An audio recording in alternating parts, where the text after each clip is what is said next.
We have all shared the stories, spoken the words about the communities, the neighborhoods that once were Brooklyn, the people who are actively being displaced, Cherry. We harp on the memories, give love and light to their legacies. We prepare for the catastrophe that almost always comes with being erased. A fault is a fracture or disruption in the planet's surface. It's where the movement and displacement occurs. A fault line holds on to the pressure. It's holding everything together until the tension becomes so great that it literally rocks the earth, causes a convulsion, an earthquake, a tsunami, a disaster of grave proportions. It's the tiny cracks that form lines of division that create the disasters that result in disruption. And we speak their stories. Tell the tales of the people and families that once occupied this land, Catawba, Sugary, name whole towns after them, Waxhaw, and roads and streets, Tuckasegee. We wade in their waters, Sugar Creek, have benefited from their traditions, a good old southern city where the living is easy. We forge forward in the name of urban renewal with trains and tracks that slice through entire neighborhoods, Optimist Park, that displace whole families and generations of people who have lived and worked there, Enderley Park. We uproot stories and history without a second thought of the experiences and memories created by the people who built their communities with creativity and care, Wilmore. And every time the people are erased, Brook Hill, families are left out in the cold Biddleville, beneath the surface Lockwood, beyond the visible Smallwood, a crack is exposed. The plates begin to shift.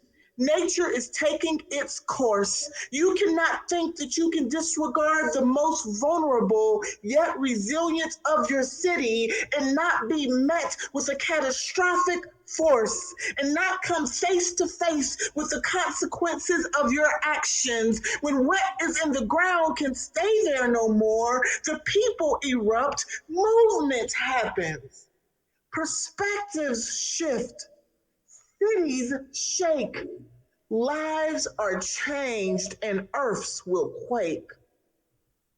We speak their stories, discuss with candor how they can no longer afford to live there now, Noda, about how their homes are purchased for pennies, then torn down and rebuilt, First Ward, turn what meant something valuable to somebody's grandma, Greer Heights, into condos and townhomes, $500,000 build, Seversville, disregard the irony of stripping yet another people from their home.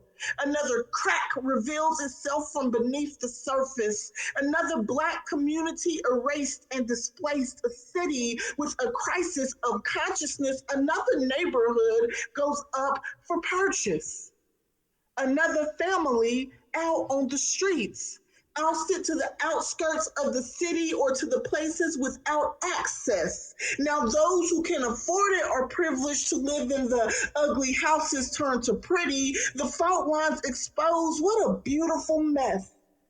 We tell the stories of the city as we work for better days and respond with hope and courage. We fight injustice, but we cannot ignore the cracks that have always existed beneath the surface. And if we are to prevent greater disaster, if we are to save our communities while there is still time, we must go back to the difficult truths that exist beneath us. We must follow the stories through the fault lines. Thank you.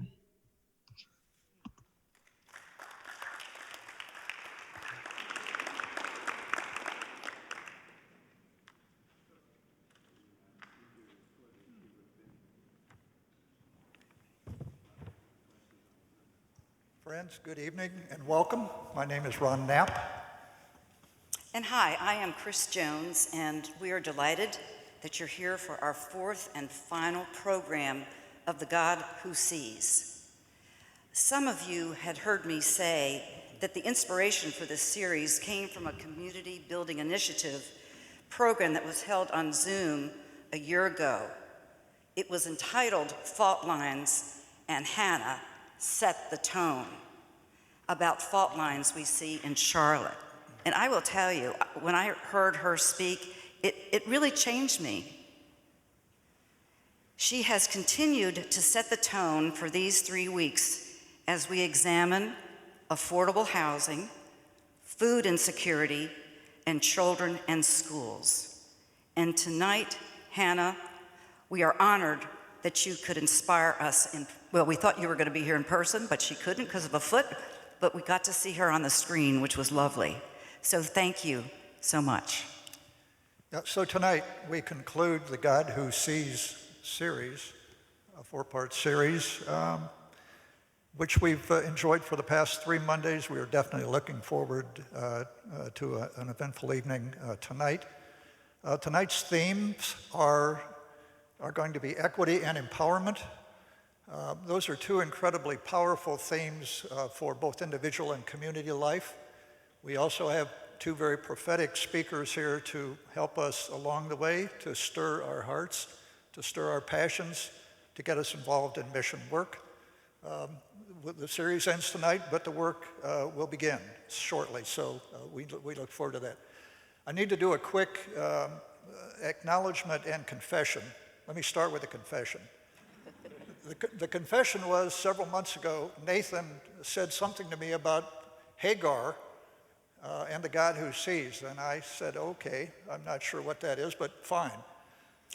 It kept coming up. The next time it came up in a more serious way, it was the God Who Sees and a 4-part series on 4 Mondays in November. And I saw that kind of vision thing going on in his eyes, and I had a feeling we were committed. So here we are, and I want to acknowledge not only Nathan, but Nathan's amazing mission team, Britt, Kathleen, Julie. They have done an incredible amount of hard work and organization to bring us to where we are. So we thank you for that. Well done, faithful servants. Okay.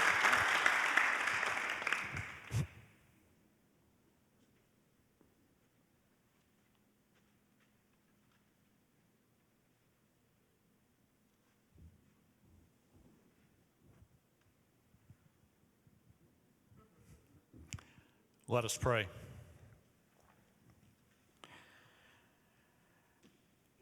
Gracious God, we often hear the word prophetic.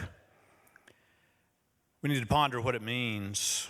We tend to think that's a fiery speaker or something. The prophets of Israel were those who said, "Thus saith the Lord." This is what God sees. This is what God says. And the implication of the need of a prophetic word is that we get lazy, we get drowsy, we get stuck within our small worlds.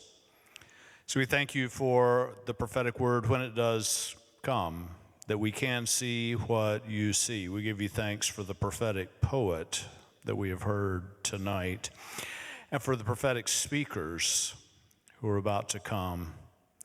Lord, we ask that you help each one of us to be prophetic people, for our church to be prophetic. Not hollering at anybody, but seeing what you see, caring, loving, knowing, speaking out, standing with those who have no power whatsoever and are even despised. They're not despised by us and certainly not by you. So be with us on this evening, O Lord. In Christ's name we pray, amen.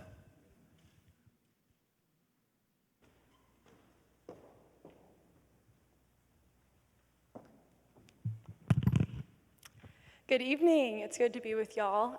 When I first started talking to Britt about the topic of equity empowerment, I was a little overwhelmed because it feels like that's what we've been talking about for the past 3 weeks. And the call to be people who believe in equity and those that empower is literally littered throughout Scripture. So I was a little overwhelmed at the task of finding one story in Scripture that I thought would give us a good starting point of thinking about what this looks like to be people who have theological imaginations for equity. And so I chose a book of the Bible that I don't think I've ever used before, and maybe will never use again, and that is 1 Kings. And so I'm going to read this scripture for us all. And I don't know if I'll pronounce it right. But after a while, the wadi dried up because there was no rain in the land. When the word of the Lord came to him, saying, "Go now to Zarephath, which belongs to Sidon, and live there, for I have commanded a widow there to feed you." So he set out and went to Zarephath. When he came to the gate of the town, a widow was there gathering sticks. He called to her and said, "Bring me a little water in a vessel so that I may drink." As she was going to bring it, he called to her and said, "Bring me a morsel of bread in your hand." But she said, "As the Lord your God lives, I have nothing baked, only a handful of meal in a jar and a little oil in a jug. I am now gathering a couple of sticks so that I may go home and prepare it for myself and my son, that we may eat it and die." Elijah said to her, "Do not be afraid. Go and do as you have said, but first make me a little cake of it and bring it to me, and afterwards make something for yourself and your son. For thus says the Lord, the God of Israel, the jar of meal will not be emptied, and the jug of oil will not fail until the day that the Lord sends rain on the earth." She went and she did as Elijah said, so that she as well as her and her household ate for many days. This is one of those stories in Scripture where we are completely shocked by a God who, when someone is hungry, says, "Go to this person, they will feed you." And in this case, this widow was literally starving. She was making her last meal for her family. This was the place that Elijah would least expect to be fed, the place in which we might assume needs to be helped themselves. But that is the exact place in which God calls Elijah, and we see that this is once again one of those stories of abundance.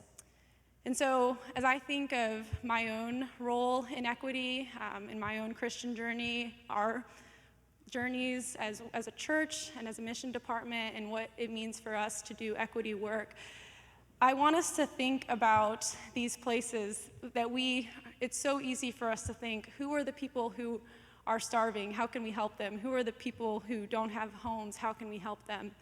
But to instead have an imagination of seeing maybe those are the exact people that we will find God's abundance there, that we will be fed, that we will find home. And I know that is not the way we normally think about missions. It's not the way the church has done missions for a long time, but I think it is something that God is calling us to, and it really is just a radical reimagining. It's one that is uncomfortable. It requires us letting go of control, not doing things the way that we want to do. Sometimes it means literally not speaking and let other people being leaders. And I want to leave us with just 4 steps, just something that I have to remind myself every time that I find myself getting uncomfortable or realizing that God is calling me to something that might not be my norm. And it's this 4-step discernment process. It was given to me by a foundation called the Missional Wisdom Foundation that I had an opportunity to do ministry with a couple years ago. And the first step is to show up. Y'all have done that. You continue to do that every time you are a part of the Charlotte community in a way that means something to you. You have showed up. You have come to the place, and you are willing to be a part of that next step. The next one is to pay attention. I think sometimes we show up places and we already have our own agenda. We think we know how to solve the problem. We have maybe solved a problem somewhere else. We have maybe read a couple books, and we think that we might have an answer. But paying attention requires us to take a step back and look, see where is God working? Where are the teachers? Maybe I have something to learn. And the third one, tricky one, it's cooperate with God. It is that moment where you show up and the person that's supposed to feed you just told you that they have no food and they're about to die because they're starving. And you say, well, God told me to come to you, so let's just see what God has in mind. And you get to share an eternal meal together. And the fourth step, release the outcome. If you are anything like me, that's a really tough one. I love to be in control of things, and I like to know how things are going to end. I like to believe that things are going to be exactly like they should be. But sometimes when we cooperate with God, and that next step is to release what happens, and maybe it to be okay that it didn't go the way we wanted it to go. And I think that's really important work in equity. I think that's really important work in empowerment. And I think it's essential work for us as a church with a lot of resources, a lot of power. We have to be willing to step aside. I think it's hard work, but I think it's faithful work, and it's work that I hope we can do together, and we need God's help for that. So thanks be to God.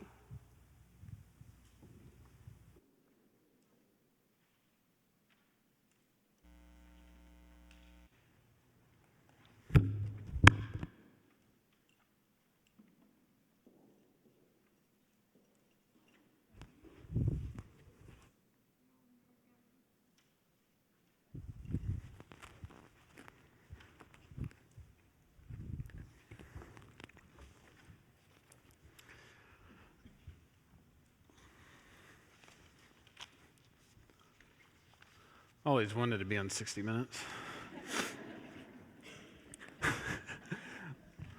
One of the joys of this series and many of the things that we have here at Myers Park United Methodist Church is to highlight the treasures that we have in the city of Charlotte and our neighbors and those who are around us. We have had some great treasures come and speak with us, from Laura Belcher and Tina Pastel and Sonia Gant, Latarja Henry. And tonight we have two more just incredible treasures with, Leandra Garrett and Justin Perry. Leandra Garrett is the founder of My Pieces, a nonprofit dedicated to improving outcomes for Black and brown children with autism. She is an organizer, resource advocate, and leading community activist.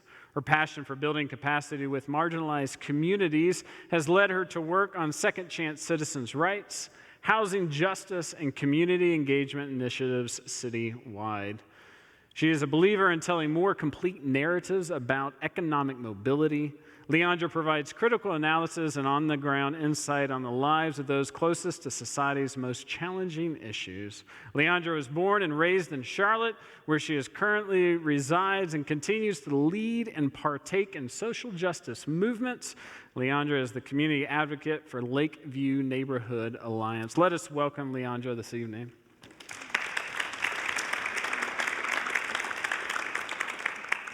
And Leandra, we haven't heard you speak, but as I said to you on the table, we hope this is just the first scene of you here as we continue to get to know one another. Justin Perry, welcome back. Welcome, I would say, home in a way. We have had you here before. We are excited for the continued presence that you have with us at our church. Justin operates as the founder of Perry Counseling and Healing and Recovery, PLLC. Justin is a graduate of West Charlotte High School. While he was there, he became a student leader intern at Charlotte's Freedom School in 2002. He earned his Bachelor of Arts in Psychology and Sociology, as well as his Master's in Social Work, all from UNC Chapel Hill. One thing I love about Justin are your challenging posts on social media, call to action through that, your wonderful articles with The Observer. Justin, thank you so much for being here with us this evening and guiding us in conversation. Leandra, I'll start with you. I would invite you to speak to us about why you founded My Pieces. My reason for founding and being the founder of My Pieces is because I have a 13 and a 14-year-old with autism. Is your mic? Sorry. There we go. I founded My Pieces because I have two sons with autism. So my 14-year-old, he stopped talking at 18 months old, and he never spoke again until he was almost 8 years old.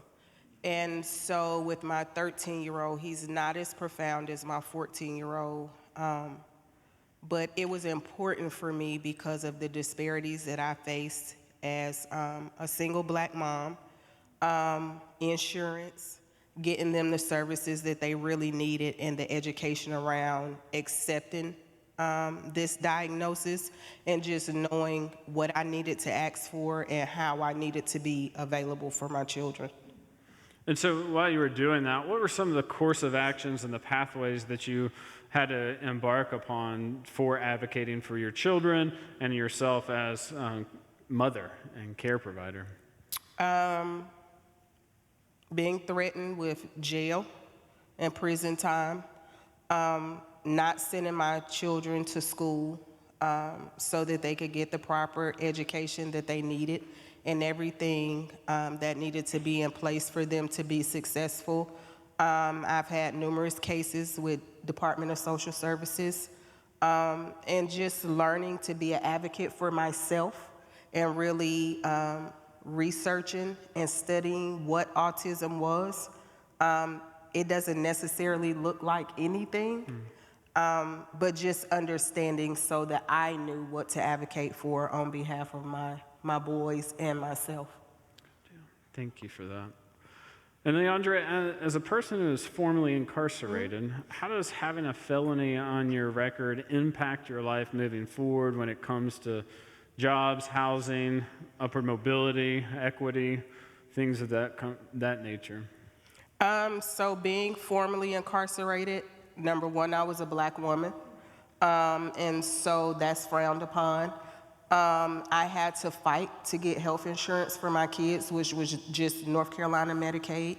I had to fight to get supplemental security income. I had to fight to be able to get food stamps to feed my family. I had to make choices and decisions that I still have to make now as to whether I'm going to work and if a job is going to hire me because of my 2 past felonies. I wasn't allowed to get life insurance because people that do have felonies on their background, that's a risk for the underwriters that write your insurance policies. I could not get it on my children. Buying a house, I had to show proof that of how old my felonies were. Getting a car loan, I had to show proof that I was not a risk. And so there's just so many barriers to being formally incarcerated when it comes to living my everyday life, because when people see that, that's their first impression of who you really are, and that you're part of the system that's in place and you're a statistic.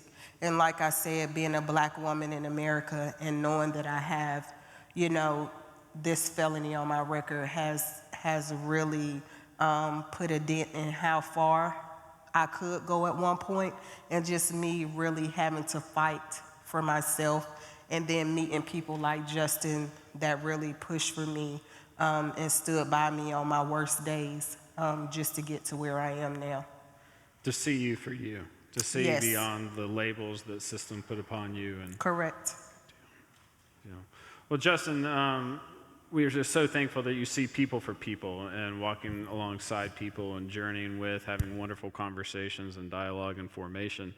And so that leads to, why do you push against, one, I would say labeling, but one of the main labels that we see is this idea and ideal of color blindness. So why do you push against color blindness when it comes to improving equity? Leandra. Yeah, I always, it's an interesting thing. I think that, language is so important, and that's why Leandra is somebody who really emphasized the idea of formerly incarcerated versus convicted felon, right? And because what I know is that word felon is like a scarlet letter in our community, right? But I also know as somebody who went to UNC Chapel Hill, that I went to school with a lot of people that were committing a lot of felonies if we look at drugs. But they're not convicted felons, right? So they're not having to jump through all of the different hoops that we're talking about. But again, what we see is we see discrepancies in how sentences are done. We see discrepancies in how discipline is handled with kids. I I think when we say things like that we're colorblind, I always say that race and racism was like one of the original cancers of our country, and to say we're colorblind is like an oncologist saying they're tumor blind, right? That's a recipe for malpractice. And so to me, I think that if we're gonna do the true work of equity, we have to recognize the hurt and pain that happens across the board, no doubt, but we also have to recognize that the pain of Black people and brown people and indigenous people has never been humanized and empathized with the same way that it has for white people. And I say that as somebody who, again, has worked in Stanley County, who's worked here in Charlotte, who's worked with people from affluent suburbs and everything else. Again, trauma doesn't discriminate. However, the way we respond to that trauma absolutely discriminates. That's good. And when we think about the dehumanization that happens with Black and brown and indigenous persons, how do you help guide people into the right use of language? What are some of the ways that you would have us walk away tonight saying, be intentional of choice of words, you're a great writer, you're very intentional with the words you use. What is a process that you do to make sure you're using the right words? One of the things is listening.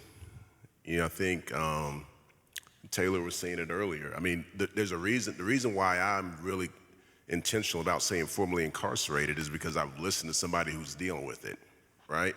And I think that's the thing, is like there's a level of humbling that we have to do, whereas recognizing we're not the experts on everything, right? And if I really want to know the right language, well, I'm going to learn that from the people who I'm speaking to and about. And so for me, I don't stand up here as somebody who sees myself as above anybody else. I am everybody else. I am constantly learning as well. And there are things, I'll give a simple, playful example. My son and I went to the Panthers game yesterday, right?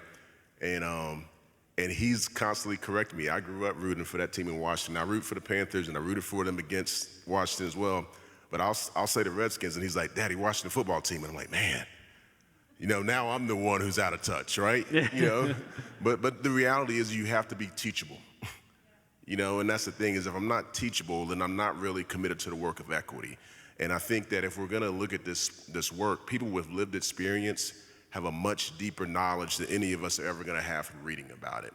And so when I speak to groups, about race and things like that, I'm loving, but I'm also direct. And I'll walk in and say that, living 41 years come Thursday as a Black man is gonna put me at a much higher level of understanding race than anybody who takes a class by the time they're 30 years old, right? Like, we're PhD level, we're trying to get you to a GED, right? Right. And coming in with that kind of humility is a significant part of it. And it's about that education, right? That being teachable, being open to receiving. And so that goes to our next question is, what role does education policy have in our equity gaps and in our culture gaps too? I think, so I cut it back on. I think what I have seen, and I know what I have seen, is the lack of resources in the schools that really need them. Not having support, and a big example of that is last week I went to Hopewell's town hall that cost $17 million, and all I heard was parents talk about how scared and terrified they were for one gun incident at that school. And I squirmed in my seat in the balcony, and Justin can tell you a lot of times I'm just like, oh gosh, But when I stood up and spoke, they told me I had a minute. So after that minute, they cut my microphone off, and I told her, you must not know, because I speak a lot louder than your microphone. But the most harmful and hurtful part is knowing that I work with children and families every day that no town will spend $17 million on to curb gun violence inside of the school system. So many families I have stood with just this year alone where their sons have been killed to gun violence, and it all started behind something on Facebook or Instagram, and us as community advocates, you know, really crying out to CMS and to the city and to the county, what else is it that you guys can do to support us besides bringing more police officers in, because we know the bad blood in Black and brown communities in CMPD. We don't need dogs in our schools. Metal detectors are not gonna fix the problem. Clear book bags are not gonna fix the problem. Addressing these families' traumas and their everyday living situations is what's gonna make a difference in education and in seeing equity in the communities that lack.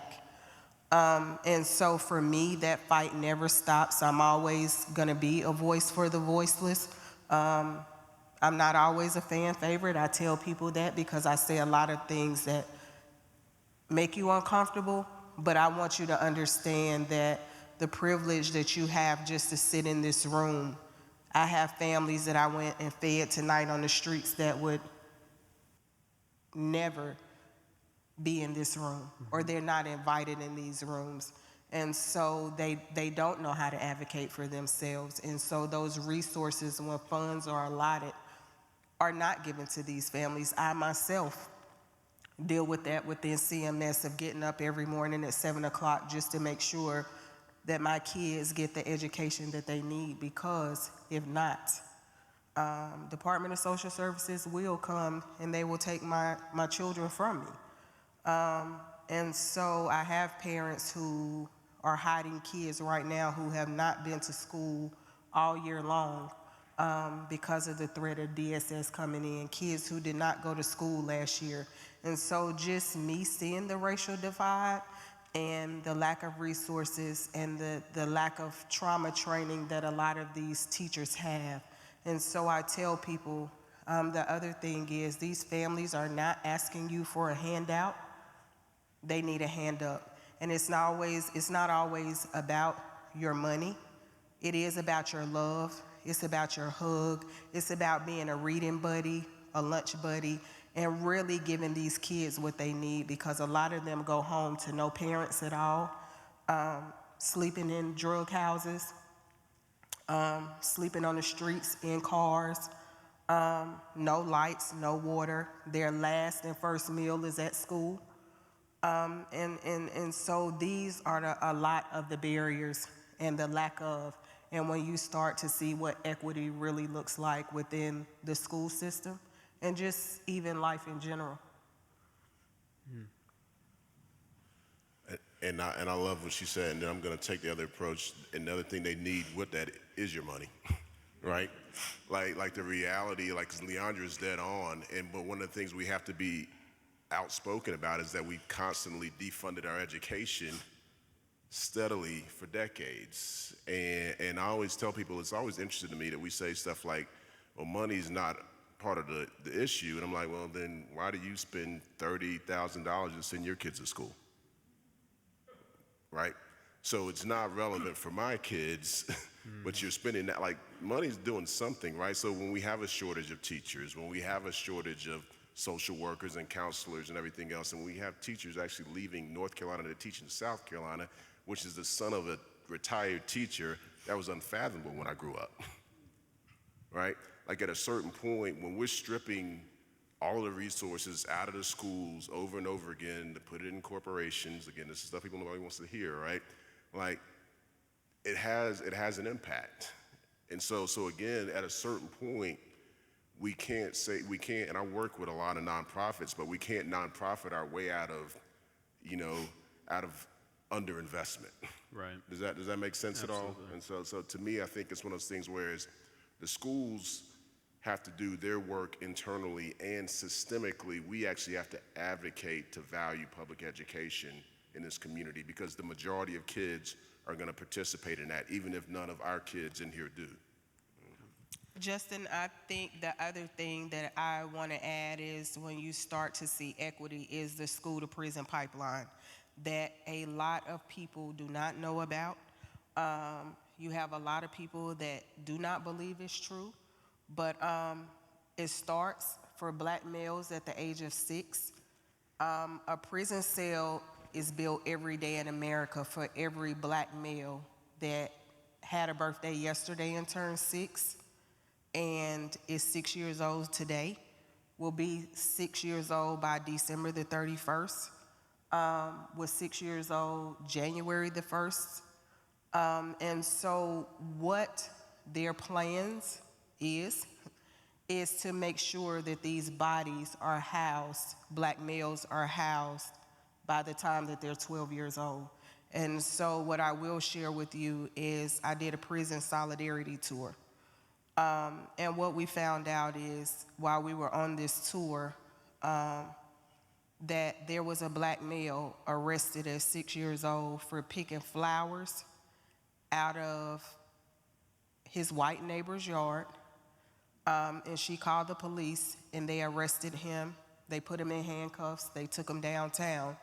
And all he wanted to do was give those flowers to his bus driver as an appreciation for picking him up every day and making sure that he had something to eat and something warm in his belly. And so that's the belly of the beast that I live with every day, having a black son, knowing that he makes noises, he carries something in his hand all the time, he runs, and even at 14, he only understands one-step commands. And so what he does know from having autism is fight or flight, which a lot of black and brown children who have endured trauma know. And so he will run. And if you call the police and they tell him to drop what's in his hand and put his hands up and turn around and face away from me and get on your knees and lay on your stomach, he's heard one of those 7 or 8 commands. And so my fear every day is knowing that my son may not come home to me, or I may have to go identify his body. And so many mothers I have done that with this year. And one of the saddest things I always share with people is you see the equity, you see the divide, and how these cases are handled and how the school handles them is just kind of open and shut. And the court systems, right? And one of the biggest things and the saddest things is seeing a mother not only have to identify her child, but knowing that she owes the funeral home because she could not get life insurance because this young man started in the system when he was very young because of the lack of resources and because he did not get, the traumas weren't addressed within that family. Well, it's the continued layers. It's the continued, as you've already said, the traumas that just continue to build upon that. And I'd like to expose the term education there, right? Like, so we think that the education only has to happen in one community or one neighborhood, rather than education has to happen for us all. We have to expose ourselves, understand. Back to what Taylor said and what we've heard now here too, is we've got to show up with people. We can't just sit on the sidelines anymore. If we want to see these equity gaps close, we've got to find our ways in there, not to dominate the conversation, but to create the doors opening and to understand that people have voices to be heard, stories need to be shared, stories need to be heard, to see the gaps closed and the transformation to take place, for sure. Leandra, you've mentioned earlier on the decision you had to make regarding taking a job with private insurance versus not, because you'd lose benefits for your kids. Why don't you explain that for many of us in here that have not had to make that choice? So I had to decide as a teen mom, and I think my daughter's sitting outside in the car, but I became a mom my last year in high school. And I had to decide, even over the last 25 years of my life, whether I wanted to keep a job and get private insurance where most of my monies would be taken for my 5 children just because of the services that they need. And all 5 of my children have different disabilities. And so I had to decide that, or if I was going to stop working and continue to get public health aid, which would allow my kids to get the services that they needed. Not always what I want, because it's public, right? And so making some of the hardest choices and decisions that I've had to make in my life. And even now, I call Jen and Justin, and I'm just like, okay, I'm ready to throw in the towel. I'm not doing this nonprofit thing. It becomes overwhelming. And so many days, I've wanted to take not only my own life, but the life of my 5 children, because I did not want them to suffer and go through and have to fight for what it is that should be free in America, and what I have so long and I still fight for, which is people getting the mental health help that they need to be better. I myself have PTSD, and I have anxiety, and I have depression. And so me deciding, Jen called me, she texted me one day and she said, "Hey, Leandra," she said, "we need to talk about you getting insurance." And I said, "No, we don't need to talk about that." And she said, "Oh, yes, we do." And I told her, I said, "Jen," I said, one of the biggest things that I have to decide in my life is about insurance. And either I'm gonna keep North Carolina Medicaid for my children and know that that's affordable for me, or I will take private sector insurance, which will leave us homeless. And what happens once I'm homeless on the street is they will take my children. There's no child in the city of Charlotte, and I do not want y'all to believe the stories that you see on the news, because I work with homeless people 7 days a week, 24 hours a day. These children are not allowed to be on the streets with their families, their moms, their dads, a lot of times even in shelters, because that's just something that the state of North Carolina has in place, right? And so I share the story all the time of my daughter now that's 25, when she was 16, the school called me, and she's a manic depressor. And they called me and said, "Miss Garrett, Deja's suicidal." So I rushed over to Philip O'Berry, and I got there and I picked her up, and she was all to pieces. And me, being a single mom, keeping my composure, and going to behavioral health right here on Billingsley Road and sitting for 48 hours, not to get any medical assistance for my daughter, but for them to only check and identify her birthday, who she was, how much she weighed, and what her crisis was. And so for 2 days, we were not offered food. We were not offered water. We weren't offered anything. And these are choices and decisions that I make every day when it comes to my kids. My 14-year-old, he was 213, so I had to decide, once I got $1 million medical bill at CMC, Medicaid called and said, "Ms. Garrett, we're not paying for him to live anymore." So I had to tell the doctors that if he flatlined one more time, you can't resuscitate him. And so these are some of the choices and decisions. Me having chronic asthma and bronchitis, there's certain medicines that I can't get because my insurance doesn't pay for it. And so I suffer throughout this time of the year or all year long, just because I don't have that. And I have to deal with either private insurance or public insurance. Thank you for sharing that. The discrepancies, they're everywhere. We see them within education, the healthcare system, going to the grocery stores, having access to grocery stores and all that. Should you guys talk to us a little bit more about other places that we see discrepancies in our communities, in our state and beyond, when it comes down to racial equity and opportunities? I mean, just put simply, wages. My wife works in early childhood, and it's one of those things that, because of her, I've paid even more attention to it than I did before. And I think about like this pandemic, right? And we talk about essential workers and everything.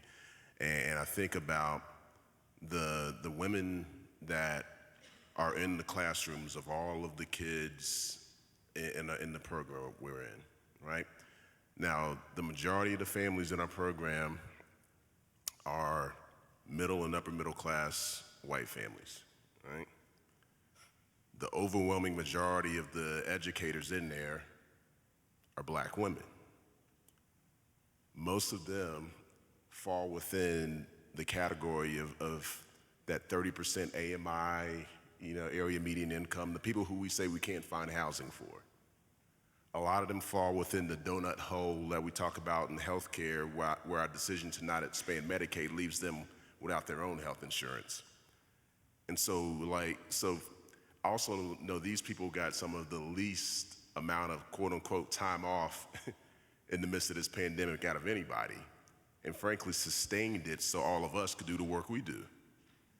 And so to me, it's one of those things where as I'm looking, and so what you're telling me is that they're good enough to take care of / educate your kids for the first 5 years of their life so that you can live the life that you feel accustomed to, but they're not good enough to live in your neighborhood, they're not good enough to get a living wage, and they're not good enough to fight for them to have health care. Well, but then if I think about the history of our country, well, that's not really hard to understand. Because if we think about the history of our country and we go back to slavery, well, what were black women doing then? Whose kids were they taking care of first? Right? So again, when we say stuff like, that was in the past, we don't want to talk about that, that is fully informed our paradigm. Like when we talk about market forces, it's important to understand that the market we have is one that says we're going to figure out a way to pay a Nathan much more than we're going to pay a Leandra. And if that job is done by people that look a lot like Leandra, then we can pay them a lot less, right? And again, that calls for CNAs, the same people who are handling the outbreaks. And so again, I think when we talk about equity, if we don't talk about economics, like we're not having a full conversation. And what I found is a lot of people, and I'm y'all, right? I grew up in the AME Zion Church. I'm now ordained as a elder in the Presbyterian Church, president of the FCA, all of the above, right? But I gotta say this to all my good Christian friends in here. We are okay with the idea of equity if it means us getting together, having a cup of coffee, exchanging a story and a handshake. But when we start talking about making sure people have enough money to live, well, all of a sudden the Jesus in me no longer loves the Jesus in you, right? And so if we're gonna really do this work, we gotta lean into these hard conversations about why Myers Park looks the way it does, about why on the back of the deed at my house it said it can only be sold to someone of the Caucasian race, right? These things didn't happen organically, but the ramifications still show up every day in the lives that we live now.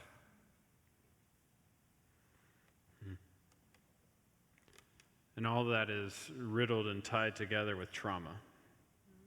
And trauma continues to back to that, the layers of that, the layers of the history of the trauma that continues to impact families that don't live in this neighborhood and that are just miles away, a half mile away.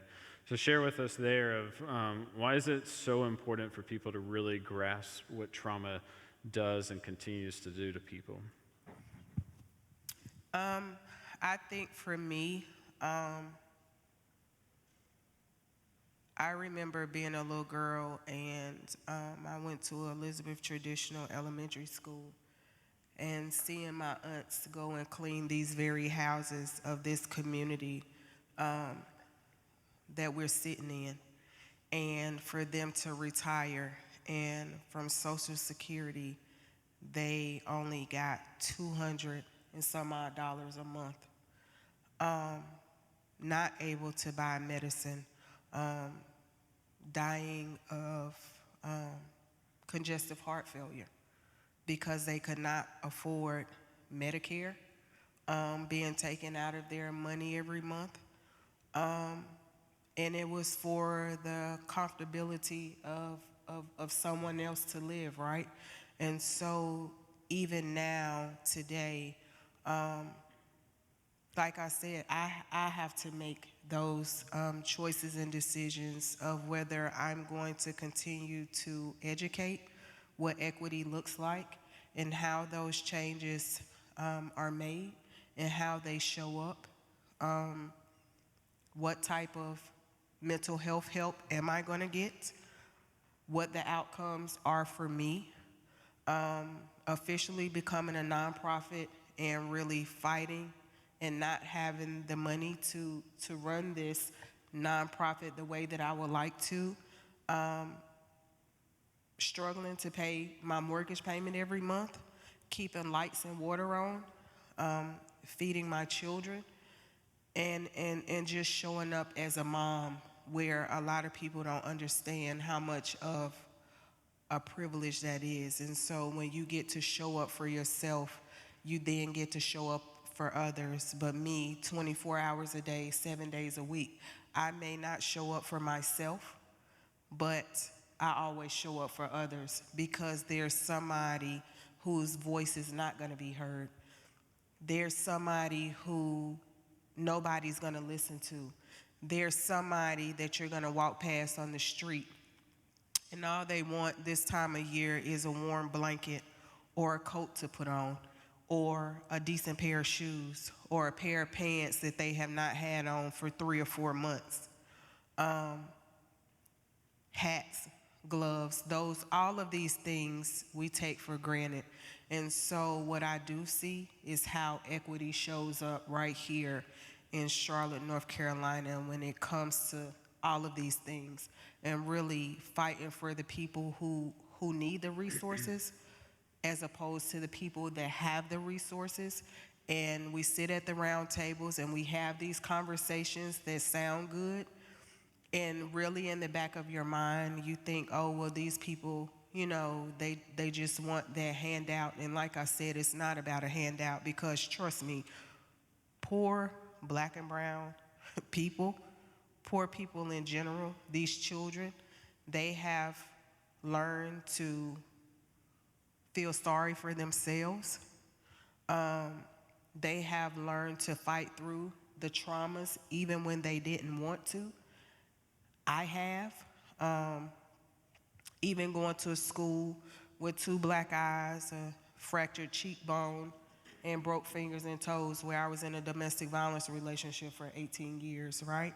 And so me even showing up on the days for sexual assault victims that look like me and rape victims that look like me because I too am a survivor, and realizing that equity shows up then, right?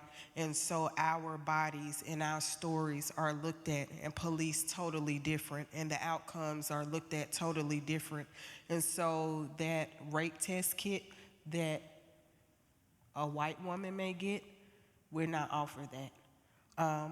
Going to the hospital saying that I have Medicaid and sitting in the hospital for 10 hours as opposed to a white person showing up at Presbyterian Hospital, which we all know that there was a point in time when Presbyterian did not allow black and brown people there. And so that was the purpose of the history of the Good Samaritans Hospital that all of my family members that are elders went to.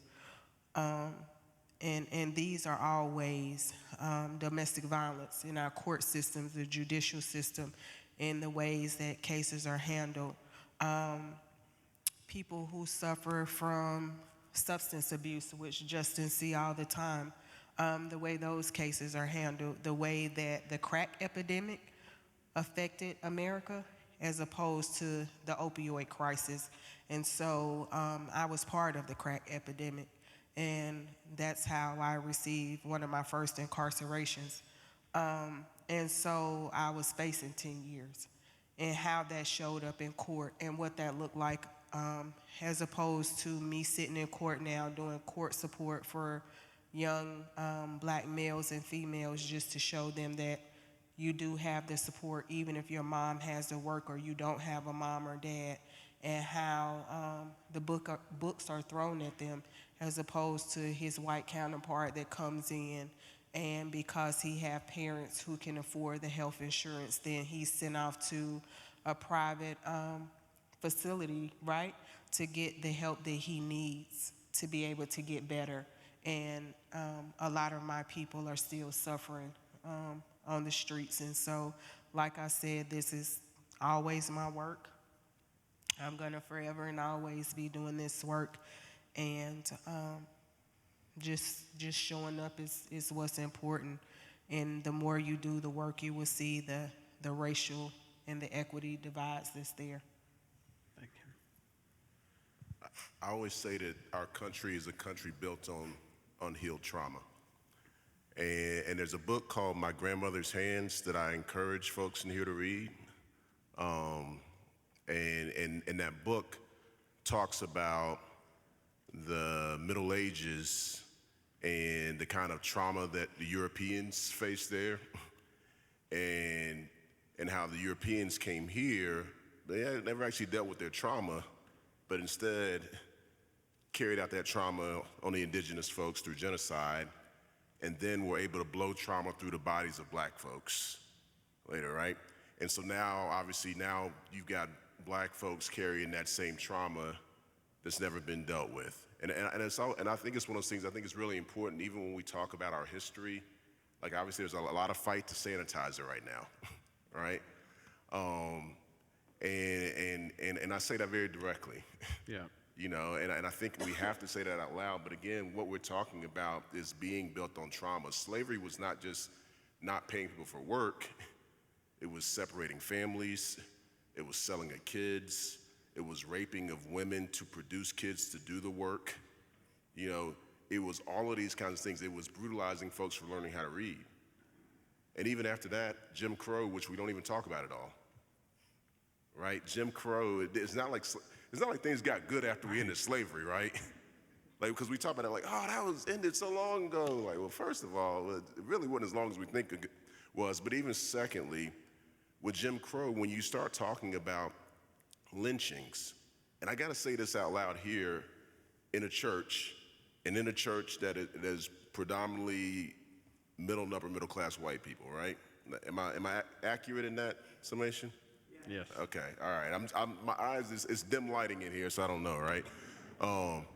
But I think one of the things that we don't talk about with lynchings is people, in particular white people, got dressed up in their Sunday's best to go watch this. Took kids to go watch this. Sold the body parts of people after this happened. Made postcards. Are y'all still following me? And so obviously that's absolutely traumatic for black folks. When my brother was choosing between colleges, he was choosing between Chapel Hill and Morehouse College in Atlanta, right? And my grandmother, who lived in New York at the time, called me and she was like, you need to tell him that he needs to go to Chapel Hill. He can't go down to Georgia, it's not safe down there. Mm-hmm. Now, why do y'all think she thought that? Because most of Georgia doesn't feel that safe to me, right? But I had to actually break down to my grandmother, no, Grandma, it's in Atlanta, this is us down there. This is a black college surrounded by two other black colleges, but again, because of the trauma that had taken place, she was still scared, and this is in the 2000s. Are y'all following that? So the way that my parents brought me up, again, like in a way, what Leandra and I are doing is actually not a safe thing. It's actually not safe to go and speak to rooms like this. It's not safe for us to do the trainings we do in Rowan County. You know, my dad went to Catawba College between 1969 and 1971. I waited to let him know that I was doing trainings in some high schools in Rowan County, including one that it was a former sundown town. Y'all know what a sundown town is? Yeah. Right, we all know this, right? When the sun goes down, I better not be there because nobody's responsible for what happens to my body if I am. Right. And so I think when we talk about terrorism, you know, again, we always talk about 9/11 here. You know, and again, I say it all the time, when we talk about 9/11, we use the words never forget. And yet, when it comes to black trauma, we use the words get over it. And I always tell people, if you would never allow somebody to say, get over it about 9/11, then you got a hard duty to interrupt when somebody talks about getting over the constant trauma of what's going on. And lastly, I know this is longer than you wanted. You're good, man. But I think when we talk about displacement is a traumatic thing. Because we use all these words, we just call it economic development. It's just, but we're talking about having a home at one point. Who in here, does anybody here live in a house or an apartment or anything? Right. All right. So again, imagine you go home and next thing you know tonight, well, this is no longer your place. And yet, this is the message. And again, I came back here, lived in Nodi when it became Nodi. I was like, wait, what is Nodi? North Charlotte. Oh, got it. Okay. And like we recognize like rebranding, that's like Paul Revere for the black people who've lived there forever. They're coming to get us out for more people who we really want to be there. That is traumatic in itself. So it was urban renewal then, it's gentrification now, but it's the exact same thing. And the last thing I'll say about the lynching stuff and why that matters is, to me, it is absolutely the trauma for black folks, but it's also the trauma we don't talk about for white folks. And I ask myself, how is it that somebody could watch the George Floyd video and afterwards want to talk about, well, maybe it was the fentanyl that killed him? Yeah, that's right, I'm an LCAS. I treat addiction for 13 years. And there's a lot of white people in this community that use fentanyl, and nobody would allow them to be kneeled on for 10 minutes, right? Like for you to be able to watch that, and instead of looking at, wow, this guy is suffering, go back to maybe he had a counterfeit $20 bill, or maybe he did this in his past, and all of a sudden, we justify his death. Meanwhile, white males, Dylan Roof, Kyle Rittenhouse, we will suffer every single bit of their humanity, like for after they've actually killed people, right? Like the person who died as a black person actually has their laundry list laid out more than the white person who killed somebody. And I need y'all to unpack that. Like I need you all to unpack that. That again, there's a level of trauma that white people aren't dealing with that allows you to disconnect and dehumanize in a way that we don't acknowledge in this process. So when I look at trauma, absolutely it's traumatic for us. And it's frustrating that in the neighborhood I've lived in for 15 years, my fear of my son biking to the park that's nearby is actually not about kidnapping. It's about some newbie who moved into the neighborhood saying, oh, I don't think he belongs. And I'm calling the cops, right? So it's great that he can ride his bike, but he can't ride it with the same freedom that your kid will be able to ride their bike. That's the trauma that it doesn't matter how many degrees I get, how many credentials I get, how hard I work, I will not be able to escape that trauma until this community decides that it's not acceptable anymore. Thank you.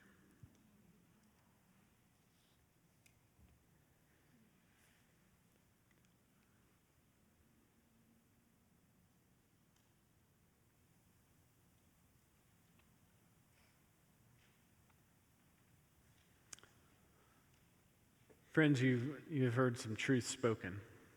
You have heard some prophetic words used. We have questions provided for you at the table. We encourage you to walk through those, work through those with those who are with you.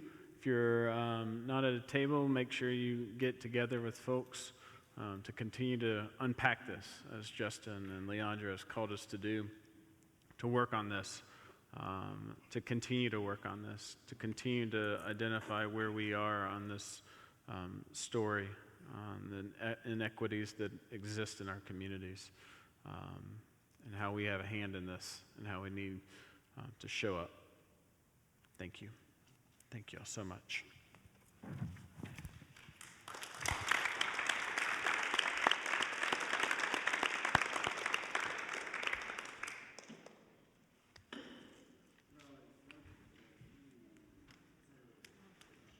Thank you, Leandra. Thank you so much.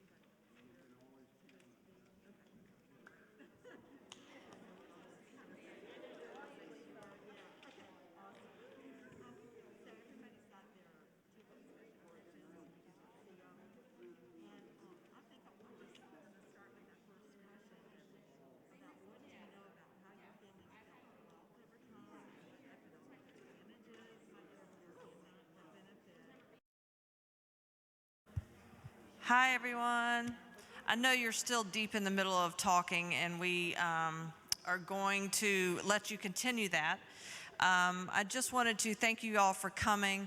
I know many of you have been here over the past weeks. If you remember, there are cards in the middle of your table. We are building teams around issues, and this is the big issue, right? This is one of the things that tonight we heard stories of someone from our Christian family, right? We heard stories that may not be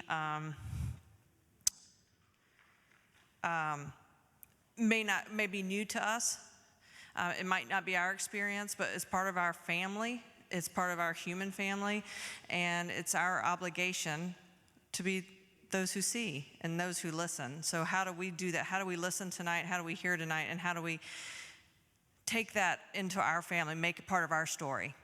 So that's the challenge for us as you sit and talk tonight. If you want to join us as we continue this work, there are cards at the table. It's just put your name and your email address, and we'll be reaching out in the new year as we start building teams. And again, we'll be building teams around all the issues that we've spoken through this series. Those of you who've been here for all 4 weeks, we are so grateful. But if you have any questions or want to follow up with anything, reach out to us in the missions office or shoot us an email. But feel free to continue your conversations as you sit. And then I think Nathan will close us in prayer quickly, but then you're welcome to sit as long as you're called to do so.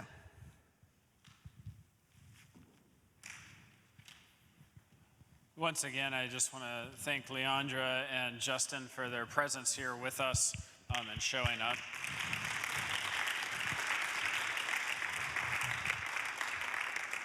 I hope it doesn't fall short on us of recognizing what was so profoundly stated about this isn't easy and it's not the safest place for them to show up. And they do this throughout the city and throughout the state. So again, just thank you for your dedication and your work in that space. One thing that we heard, and we need to hear again and again and again as white people, and where we need to show up as white people, is we don't need to look to our black and brown brothers and sisters and say, what do we do? We know what to do. It's whether or not are we willing to do it. Are we willing to put in the hard work? Are we willing to ask the hard questions of ourselves, of our family members, of the backyard barbecues? Are we willing to take a stand and say enough of this equity discrepancies? Enough of this hate that goes on within our schools, enough of the school to prison pipeline, enough of the continued slavery that just looks different. Are we willing to take that stand? Are we willing to say, you know what, I am a Christian and that's messed up and we're not going to do that anymore in the name of Christ if we're going to live into that space? Are we willing? Are we ready? Let's stand for a benediction.